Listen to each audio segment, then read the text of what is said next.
Hi friends, ഞാൻ നിങ്ങളുടെ പാറുവാണ്. ഇന്ന് ഞാനിവിടെ ചെയ്യാൻ പോകുന്നത് ഫിഷ് ബിരിയാണിയാണ്. Fish biryani, Kerala style fish biryani. എങ്ങനെയാണ് ഫിഷ് ബിരിയാണി ഉണ്ടാക്കുന്നതെന്ന് നമുക്ക് നോക്കാം. അപ്പോൾ അതിനായിട്ട് ഞാനിവിടെ ഒരു 3 ഗ്ലാസ് ബസ്മതി റൈസ് എടുത്തിട്ടുണ്ട്. അത് നന്നായിട്ട് വാഷ് ചെയ്തതിന് ശേഷം ഇത് ഇപ്പോൾ 2 പ്രാവശ്യം വാഷ് ചെയ്ത് വെച്ചിരുന്നതാണ്. ഒരു തവണയും കൂടെ നമ്മളൊന്ന് വാഷ് ചെയ്ത് ഇത് വെള്ളം ഊറ്റി കളഞ്ഞിട്ട് നമുക്കിതൊന്ന് സോക്ക് ചെയ്യാം. ഇത് സോക്ക് ചെയ്യാനായിട്ട് ഇടാവേ. അന്നേരം ഇതൊരു 20 മിനിറ്റ്സ് ഇത് കുതിരാനായിട്ട് വെള്ളം ഒഴിച്ച് ഇത് സോക്ക് ചെയ്യാനായിട്ട് ഇടവെക്കാം. ഇതിവിടെ ഇരിക്കട്ടെ. ഇനിയെന്ന് വെച്ചാൽ നമുക്ക് ബിരിയാണിക്ക് വേണ്ടി ഇവിടെ കിങ് ഫിഷ് എടുത്തിട്ടുണ്ട്. നെയ്മീൻ ഇത് കട്ട് ചെയ്ത് നമ്മൾ വാങ്ങിച്ചതാണ് ഫിഷ് മാർക്കറ്റിൽ നിന്ന്. അപ്പം ഇതിനകത്തിൽ ഇത് വലിയ പീസായിട്ടാണ് തന്നേക്കുന്നത്. ഇത് വലിയ പീസായിട്ട് ഇവിടെ ആരും കഴിക്കത്തില്ല, കാരണം മസാല പിടിക്കത്തില്ല എന്ന് പറഞ്ഞു. അപ്പം നമുക്കിതൊന്ന് തീരെ ചെറുതല്ല, എന്നാലും ഇത് വലിയ കഷ്ണമല്ലേ, അപ്പോൾ അതൊരു 4 പീസാക്കി അല്ലെങ്കിൽ ഒരു 2 പീസാക്കി നമുക്കൊന്ന് നോക്കാം. എന്നിട്ട് അങ്ങനെ ഞാൻ എടുത്തിട്ട് വരാം. ഇത് ആദ്യം ഇനിയിപ്പോൾ ഇതിൻ്റെ തണുപ്പ് മാറണം, കാരണം ഫ്രീസറിൽ ഇരുന്നത് കൊണ്ട് നന്നായി കട്ടിയായിട്ടിരിക്കും. അപ്പോൾ ഇതൊന്ന് ആദ്യം നമുക്കൊന്ന് വെള്ളം ഒഴിച്ച് കുറച്ച് നേരം ഇടാം. എന്നിട്ട് ഇതിൻ്റെ ആ ഒരു തണുപ്പൊക്കെ മാറട്ടെ, സ്റ്റിഫ്നെസ്സൊക്കെ മാറിക്കിട്ടട്ടെ. എന്നിട്ട് നമുക്കൊന്ന് കട്ട് ചെയ്തെടുക്കാം. ഹായ്, നമുക്കിവിടെ ഈ മീൻ ഞാൻ കട്ട് ചെയ്ത് കൊണ്ടുവന്നിട്ടുണ്ട്.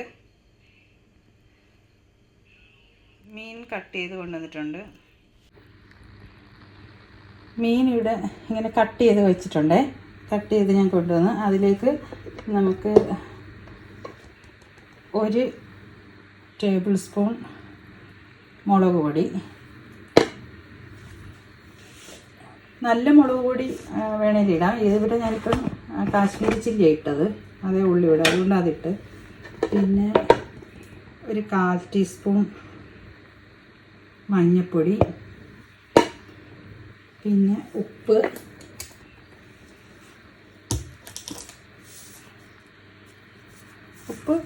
ആവശ്യത്തിന് നോക്കിയിട്ടിടുക.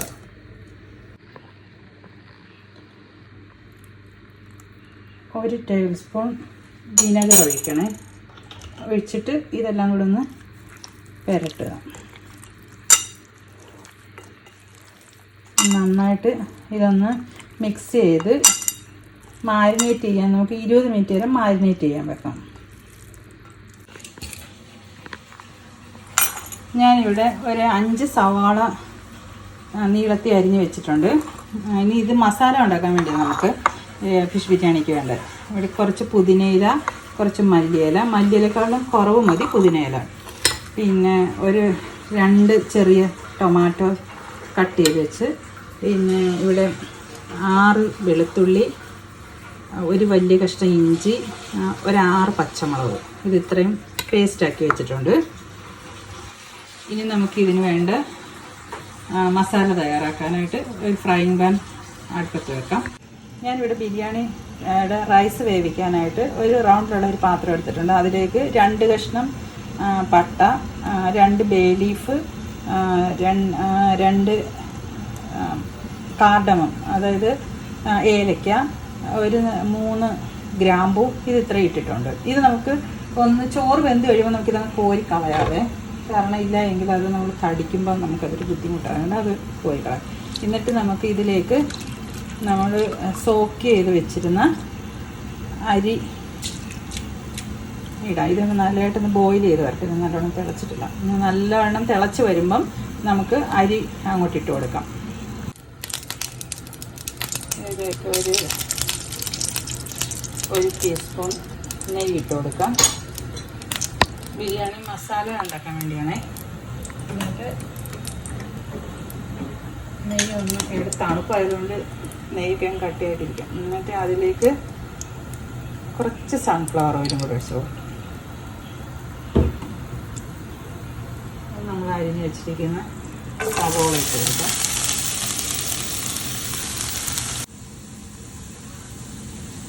നമ്മുടെ അരി ഒരു 1/2 വേവായിട്ടുണ്ട്. ഇതിലേക്ക് നാരങ്ങ പിഴിഞ്ഞൊഴിക്കാം.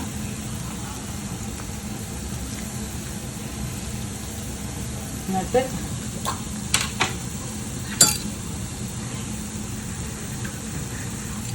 കുറച്ച് നെയ്യും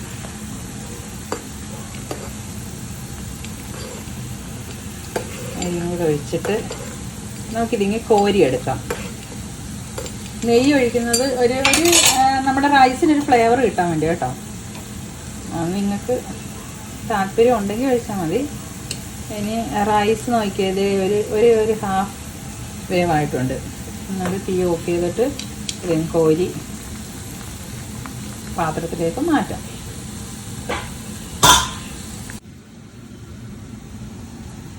റൈസ് കോരി വെച്ചിട്ടുണ്ട്. അപ്പോൾ ഇതിൽ നിന്ന് നമ്മൾ അതിൻ്റെ ഗ്രാമ്പൂ ഒക്കെ ഇങ്ങെടുക്കാം. പട്ടയൊക്കെ എടുത്ത് മാറ്റിയിട്ട് റൈസ് ഇട്ടിരിക്കട്ടെ. ഇനി ഇത് നമുക്ക് ഡം ചെയ്യാനുള്ളതാണ്. ഇത് നമുക്ക് ഒരു ഫ്രൈങ് പാൻ വെച്ച് ഇതിലേക്ക് നമ്മുടെ ഫിഷ് ഇട്ട് ഒന്ന് ഫ്രൈ ചെയ്തെടുക്കാം. Shallow fry. മസാല റെഡിയായിക്കൊണ്ടിരിക്കുന്നു. നമ്മുടെ ഇഞ്ചി വെളുത്തുള്ളി പേസ്റ്റ് ഉണ്ടല്ലോ, ഗ്രീൻ ചില്ലിയൊക്കെ കൂടെ, അത് നമ്മളൊന്ന് വഴറ്റിയെടുത്തിട്ടുണ്ട്. പച്ചച്ചവയൊക്കെ മാറിക്കിട്ടി. ഇനി ഇതിലേക്ക് നമുക്ക് ഇടേണ്ടത് ടൊമാറ്റോ. നമ്മൾ ടൊമാറ്റോ ഇവിടെ സ്ലൈസ് ചെയ്ത് വെച്ചിട്ടുണ്ടായിരുന്നല്ലോ, കട്ട് ചെയ്ത് വെച്ചിട്ടുണ്ടായിരുന്നു. അപ്പോൾ അതങ്ങോട്ട് ഇട്ട് കൊടുത്തു. എന്നിട്ട് ഇനി ഇതൊന്ന് അടച്ച് വെക്കാം. അടച്ച് വെക്കുമ്പോൾ ഒന്ന് നല്ലതായിട്ടൊന്ന് വെന്ത് വരും.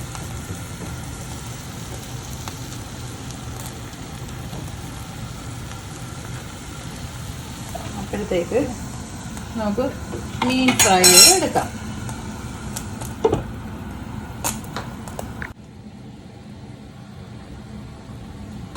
ചൂടായി വന്നിട്ടുണ്ട്. ഇനി ഇതിലേക്ക് നമ്മൾ മാരിനേറ്റ് ചെയ്യാൻ വെച്ചേക്കുമായിരുന്നല്ലോ, 20 മിനിറ്റ്സ് മാരിനേറ്റ് ചെയ്ത മീൻ കഷ്ണങ്ങൾ പെറുക്കിയിടാം. നമുക്ക് ചെറിയ കഷ്ണമാണെങ്കിലേ അതിൻ്റെ ഗുണമെന്ന് വെച്ചാൽ നമുക്ക് എന്തൊക്കെയായാലും മീനും ഇറച്ചിയൊക്കെ നമുക്ക് ഒരു പച്ചച്ചവ നമുക്ക് കഴിക്കാൻ പറ്റത്തില്ലല്ലോ. അപ്പോൾ ഇതാകുമ്പോൾ ഇത് മസാലയൊക്കെ പിടിച്ച് കഴിയുമ്പം നമുക്ക് ആ ഒരു ബുദ്ധിമുട്ട് മാറും. അത് നമുക്ക് ഇത്രയും ഫ്രൈ ചെയ്തെടുക്കാം. എന്നിട്ട് ബാക്കിയിടാം.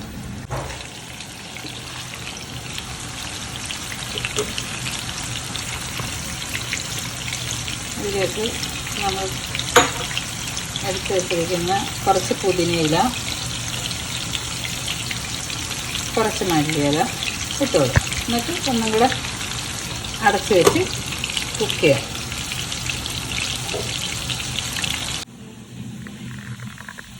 ഫിഷ് മുഴുവൻ ഫ്രൈ ചെയ്ത് വെച്ചിട്ടുണ്ട്. അതുപോലെ കിസ്മിസും അണ്ടിപ്പരിപ്പും ഒരു 16 അണ്ടിപ്പരിപ്പ്, അതുപോലെ 10-15 കിസ്മിസും എണ്ണയ്ക്കത്തി വറുത്ത് വെച്ചിട്ടുണ്ട്.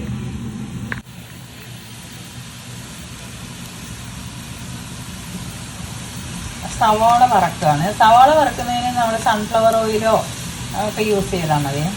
വെളിച്ചെണ്ണ യൂസ് ചെയ്യണ്ട കേട്ടോ. നെയ്യ് വേണമെന്നില്ല.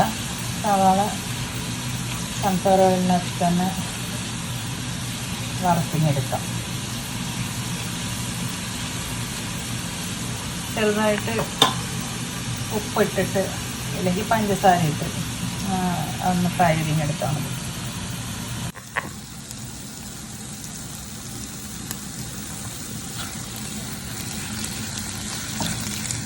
ഉള്ളിയെല്ലാം വഴണ്ട് വന്നത് ഇതിനകത്തിലേക്ക് നമുക്ക്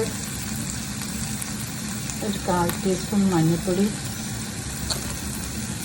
ഇടാം. മസാലയ്ക്ക് വേണ്ടിയാണ്. 1/2 ടീസ്പൂൺ മുളക് പൊടി,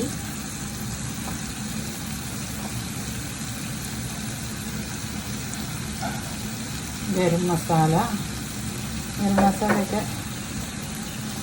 ഒരു 1/2 ടീസ്പൂൺ മതി. ഇട്ടിട്ട് അതൊന്നും കൂടെ നല്ലതുപോലെ പച്ചച്ചവ മാറുന്നത് വരെ ഒന്ന് ഇളക്കി കൊടുക്കുക. അതിന് ശേഷം ഇതിൽ ഓൾറെഡി നമ്മൾ മല്ലിയിലയും പുതിനയിലൊക്കെ ഇട്ടതാണ്. ഇട്ട് നമ്മൾ നന്നായി വഴറ്റി വെച്ചേക്കുന്നതാണ്. അപ്പം ഇതിൻ്റെ ഒരു ചുവ മാറുന്നത് വരെ നോക്കിയിട്ട് നമ്മൾ അതിനകത്തിലേക്ക്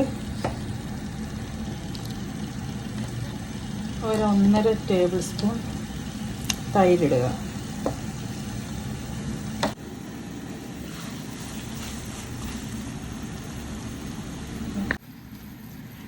തൈരിട്ട് നല്ലതുപോലെ ഒന്ന് ഇളക്കി കൊടുത്തിട്ട് അതിലേക്ക് നമ്മൾ വറുത്ത് വെച്ചിരിക്കുന്ന കാഷ്യൂനട്ടും റൈസിനും ഇട്ട് കൊടുക്കുക. നല്ലതുപോലെ ഇളക്കി കൊടുക്കുക.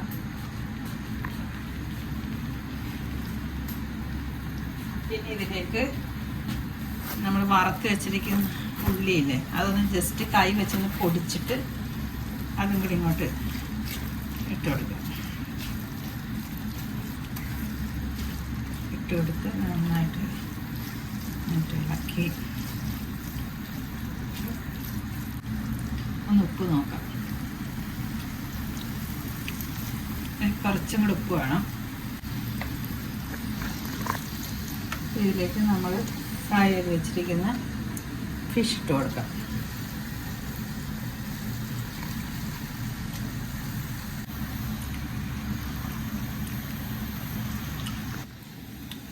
ഇതിലേക്ക് ചൂടുവെള്ളം ഒഴിച്ചു കൊടുക്കാം. എന്നിട്ട് ഇതിൻ്റെ അകത്ത് ഇരുന്നൊന്ന് നമ്മൾ മീൻ വറക്കാൻ നേരത്ത് മസാലയൊക്കെ പുരട്ടിയാണ് വറുത്ത് വെച്ചേക്കുന്നത്. ഇനിയിപ്പോൾ ഒരുപാട് ഇട്ടിങ്ങനെ ഇളക്കരുത്, അന്നേരം അങ്ങ് ഉടഞ്ഞു പോകും മീൻ. ഫ്രൈ ചെയ്തതാണ്, എന്നാലും നമ്മളിങ്ങനെ ജസ്റ്റ് ഇടയ്ക്കിട്ട് ഇങ്ങനെ ഒന്ന് ആക്കി കൊടുക്കുക ചെയ്യുള്ളൂ. എന്നിട്ട് ചെറുതായിട്ട് ചൂടുവെള്ളം അല്ല, നല്ല തിളച്ച വെള്ളമാണ്. തിളച്ച വെള്ളം ഒഴിച്ചു കൊടുത്ത് ഒന്നും കൂടെ അടച്ചു വെച്ച് ഒന്ന് ഇതെല്ലാം കൂടെ ഒന്ന് മസാലയൊക്കെ മീനേരും കൂടെ ഒന്നുകൂടെ പിടിച്ച് കിട്ടാൻ വേണ്ടി ഒന്ന് അടച്ചു വെക്കാം.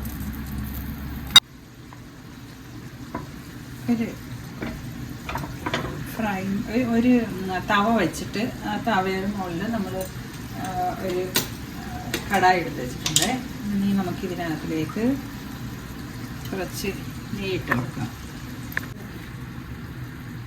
റൈസ് ഇട്ട് കൊടുക്കാം.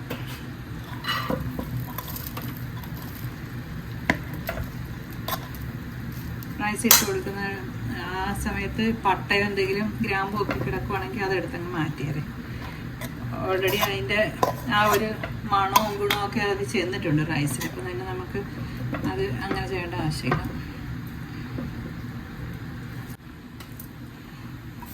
ഒരു ഗ്ലാസ് പാലിനകത്തിലോട്ട് കുറച്ച് മഞ്ഞൾപ്പൊടി ഇട്ട് അതാണ് നമ്മളിപ്പോൾ തളിച്ചു കൊടുത്തത്.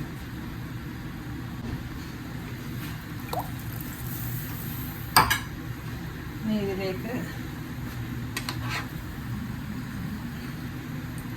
നമ്മുടെ ഫിഷ് മസാലയും കൂടെ അങ്ങോട്ടെടുത്ത് ഹോട്ടലുകളിലൊക്കെ ഇതിപ്പോൾ നമ്മൾ ഫിഷൊക്കെ ഫ്രൈ ചെയ്ത് വെച്ചിട്ട് അവർ ജസ്റ്റ് മസാല വേറെ ഉണ്ടാക്കി വെച്ചിട്ട് വെറുതെ എടുത്ത് മുകളിൽ വെച്ച് തരത്തേ ഉള്ളൂ. നമുക്കിപ്പോൾ അതിനൊന്നും അത്ര ടേസ്റ്റൊന്നും കിട്ടത്തില്ല. നമുക്ക് ചെയ്യാൻ പറ്റുന്നതേ ഉള്ളത്. ഇതിലേയും പുതിനയിലയും ഇട്ട് അതിന് ശേഷം വീണ്ടും നമുക്ക് റൈസ് ഇടാം.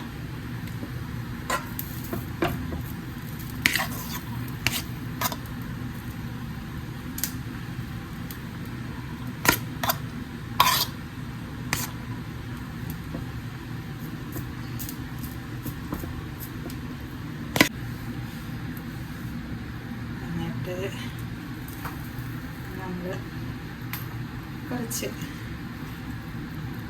മല്ലിയില പുതിനയില തൂക്കി കൊടുക്കുക. പിന്നെ വേണ്ടത് കുറച്ച് നെയ്യും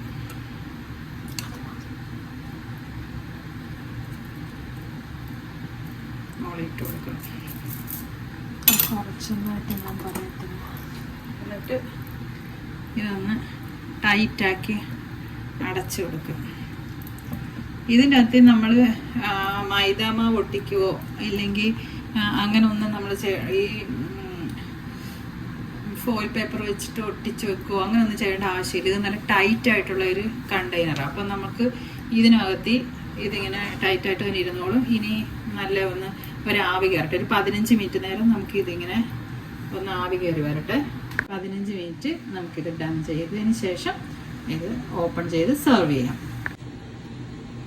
നമുക്കിത് ഓപ്പൺ ആക്കാം. നല്ല ആവി വറക്കുന്ന ഫിഷ് ബിരിയാണി റെഡി ആയിട്ടുണ്ട്. ഇനി നമുക്കിത് സെർവ് ചെയ്യാനായിട്ട് എടുക്കാം. അപ്പം നമുക്ക് ഇത് കഴിക്കാനായിട്ട് ഞാൻ എടുത്തതാണ്. നല്ല ടേസ്റ്റ് ഉണ്ട്. എല്ലാം കറക്റ്റായിട്ടുണ്ട്. ഉപ്പും എല്ലാം മസാല എല്ലാം കറക്റ്റായിട്ടുണ്ട്. ഫിഷ് നന്നായിട്ട് വെന്തിട്ടുണ്ട്. അപ്പം ഇനിയും നിങ്ങളെല്ലാവരും ഇതൊന്ന് ട്രൈ ചെയ്ത് നോക്കണം. എൻ്റെ ഒരു സ്റ്റൈലിൽ ഞാൻ ഉണ്ടാക്കിയ ഫിഷ് ബിരിയാണിയാണ്. നിങ്ങൾക്ക് എല്ലാവർക്കും നിങ്ങളുടേതായ സ്റ്റൈൽ ഉണ്ടായിരിക്കും. അപ്പം ഇത് കൊള്ളാവോ എന്നുള്ളത് നിങ്ങളൊന്ന് ട്രൈ ചെയ്തിട്ട് നിങ്ങളുടെ അഭിപ്രായം കമൻറ്റ് രേഖപ്പെടുത്തുമല്ലോ. അപ്പോൾ വേറൊരു വീഡിയോയുമായി വേറൊരു ദിവസം നമുക്ക് കാണാം. അതുവരേക്കും ബൈ.